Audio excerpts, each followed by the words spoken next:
నమస్తే. పొదరిల్లు సీరియల్. అందమైన ఓ ఇల్లు. ఆ ఇంటి ఇల్లాలు ఉన్నన్నాళ్ళు ఆ ఇల్లు కలకలలాడుతూనే ఉండేది. కానీ ఆమె చనిపోయిన తరువాత ఆ ఇంటి యజమాని నారాయణ తాగుడుకు బానిసడంతో ఇంటి పెద్ద కొడుకు మాధవ్ చిన్న తమ్ముడికి తల్లయ్యాడు. పాలు తాగించడం దగ్గర నుంచి అన్నీ తానే చూసుకుంటున్నాడు. అలాగే మరో ఇద్దరు తమ్ముళ్ళు చక్రి, కేశవులను బడికి బయలుదేరించడం అన్నీ మాధవే చూసుకుంటాడు. చక్రి, కేశవులకు క్యారేజ్ కట్టాలంటూ చిన్న తమ్ముణ్ణి తండ్రి వద్ద వదిలి వెళ్తాడు మాధవ్. తాగిన మత్తులో చిన్నారిని చూసుకోకుండా నారాయణ వదిలేయడంతో ఆ బాలుడు నీటి తొట్టె వద్దకు వెళ్ళి అందులో పడబోగా అప్పుడే మాధవ్ వచ్చి చూసి రక్షిస్తాడు. అందరూ కలిసి తండ్రిని తిట్టినా తనను పట్టించుకోకుండా తాగుతూనే ఉంటాడు. తమ్ముళ్ళిద్దరిని స్కూల్ నుంచి సాయంత్రం త్వరగా వస్తే తాయారత్త ఇంట్లో గాయత్రి ఓని ఫంక్షన్కు ఉందని వెళ్ళాలని చెబుతాడు మాధవ్. ఆ ఫంక్షన్కు నేను సస్తే రానని కరాఖండిగా చెప్తాడు మాధవ్ వాళ్ళ తండ్రి. ఇప్పటికే మనల్ని బంధువులు ఎవరు పిలవడం లేదని, తాయారత్త మాత్రం ఎంతో ప్రేమగా పిలిస్తే ఎందుకు రావని నిలదీస్తాడు. మీ అత్త చాలా మాయలేడి అని నేను చస్తే రానని మళ్ళీ అంటాడు. ఏదో మతలాబు లేకుంటే మనల్ని ఎందుకు పిలుస్తుందని అంటాడు. దీంతో చక్రి, కేశవ్ బడికి వెళ్ళిపోతారు. గాయత్రి కోసమైనా ఆ ఫంక్షన్కు వెళ్తామని చెప్పి మాధవ్ లోపలికి వెళ్ళిపోతాడు. గాయత్రి వాళ్ళ ఇంట్లో ఓనీల ఫంక్షన్ ఏర్పాటు చకచకా సాగుతుంటాయి. తాయారు మాత్రం చాలా కంగారు పడుతుంటుంది. అప్పు తీసుకొస్తానని చెప్పి బయటకు వెళ్ళిన భర్త ఉత్త చేతులతో రావడంతో అతనిపై మండుపడుతుంది.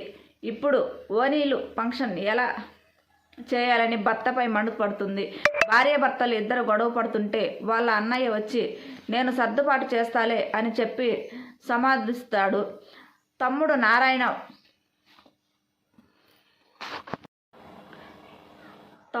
నారాయణ ఉంటున్న ఇంటి స్థలం కోట్ల విలువ చేస్తుందని, వాడిని ఎలాగైనా ఒప్పించి ఆ ఇంట్లో వాటా అడుగుదామని తాయారు వాళ్ళ పెద్దన్నయ్య అంటాడు. ఆ రోజు ఆ పాత ఇల్లు ఎందుకు పనికిరాదని మా నారాయణ అన్నకి వదిలేశామని, ఇప్పుడు అది కోట్ల విలువ చేస్తుందని అనుకోలేదని తాయారు అంటుంది. వాడిని ఎలాగైనా ఒప్పిద్దామని, లేకుంటే బెదిరించి పత్రాలపై సంతకాలు పెట్టుకుందామని తాయారు వల్ల అన్నయ్య అంటాడు. సాయంత్రం ఫంక్షన్కు వస్తాడు కదా, వాడి చేత ఎలాగ సంతకాలు పెట్టించాలో నాకు తెలుసని నువ్వు వెళ్ళి పత్రాలు రెడీ చేయించి తీసుకురమ్మని తాయారు వల్ల అన్నయ్యను పురాయిస్తుంది. నారాయణ పిల్లలను తీసుకొని తాయారు వాళ్ళ ఇంటికి వస్తాడు. మేనకోడల్ని దీవించి ఆస్వాదిస్తాడు. ఆ తర్వాత తాయారు వాళ్ళ భర్త కలిసి మందు తాగడానికి నారాయణను తీసుకెళ్తాడు. అక్కడ అప్పటికే వాళ్ళ పెద్ద అన్నయ్య మందు తాగుతూ ఉంటున్నాడు. చూసి నారాయణ చిందులేస్తాడు. ఇలాంటి వెధవలతో కలిసి నేను మందు తాగను అంటాడు. దీంతో బావమరిది నారాయణను సముదాయిస్తాడు. ఆయన మీ తోబట్టిన అన్నే కదా అని అంటాడు. తాయారు కూడా చెప్పడంతో నారాయణ మందు తాగడానికి ఒప్పుకుంటాడు. అటు మాధవ్ గాయత్రికి ప్రేమతో బంగారు ఉంగరం గిఫ్ట్గా ఇస్తాడు. ఈ ఉంగరం మా అమ్మదని చెబుతాడు. ఇంతలో నారాయణ మందులో ఉండగా ఇంట్లో వాటా రాసి ఇవ్వాలను తాయారు అడుగుతుంది.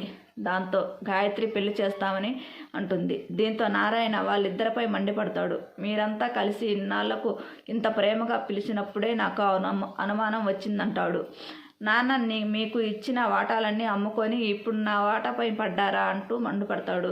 నా ఇల్లు నా తర్వాత నా కొడుకులకే చెందుతుందంటాడు. నీకు గాయత్రి పెళ్లి చేయడానికి డబ్బులు లేకుంటే దాన్ని నా కోడలుగా చేసుకుంటాను తప్ప ఇంట్లో వాటా రాసిచ్చేదే లేదని నారాయణ చెబుతుంటాడు. చదువు సంధ్య లేని నీ కొడుక్కి నా కూతుర్ని కావాల్సి వచ్చిందా అని తాయారు మండిపడుతుంది. ఇంతలో వాళ్ళ పెద్దన్నయ్య కూడా కలువ చేసుకొని ఆ ఇల్లు నీ పేరిట ఉన్నట్లు ఏమైనా పత్రాలు ఉన్నాయా అని నిలదీస్తాడు. తాతల ఆస్తి కాబట్టి అందరికీ హక్కు ఉందని అంటాడు. ఆ ఇంట్లో మాకు వాటా ఇస్తున్నట్టు పత్రాలపై సంతకాలు పెట్టమని బెదిరిస్తాడు. నారాయణ ఆ పత్రాలను చింపేస్తాడు. కోర్టుకు వెళ్తామని బెదిరించాడు. వెనక్కి తగ్గకుండా బయటకు వెళ్తాడు. అప్పుడే పిల్లలందరూ భోజనాలపై కూర్చొని ఉండగా వాళ్ళని అక్కడి నుంచి లేపి తీసుకువెళ్తాడు.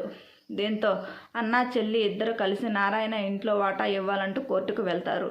ఆ ఆస్తి తన వాటా వచ్చిందని నారాయణ నిరూపించాలని, అప్పటి వరకు దాన్ని అమ్మడం చేయదంటూ కోర్టు తీర్పు ఇచ్చింది. ఇంటి అద్దెకు ఇవ్వడం కానీ మరమ్మతులు చేయడం కానీ చేయరాదని చెబుతుంది. ఆ కోర్టు ఆర్డర్ తీసుకొని వారు మళ్ళీ నారాయణ వద్దకు వచ్చి వాటా కోరుతూ ఉంటారు. కట్టుకున్న భార్యను చంపి జైలుకు వెళ్ళి వచ్చావని తాయారు మొగుడు అనడంతో కోపంతో రగిలిపోయిన నారాయణ అతన్ని చితకబాదుతాడు. దీంతో తాయారు అతన్ని శాపిస్తుంది. ఈ ఇంటికి ఏ ఆడపిల్లలు రాదని, నీ బిడ్డలకు పెళ్ళిళ్ళు కావని శాపనార్థాలు పెడుతుంది.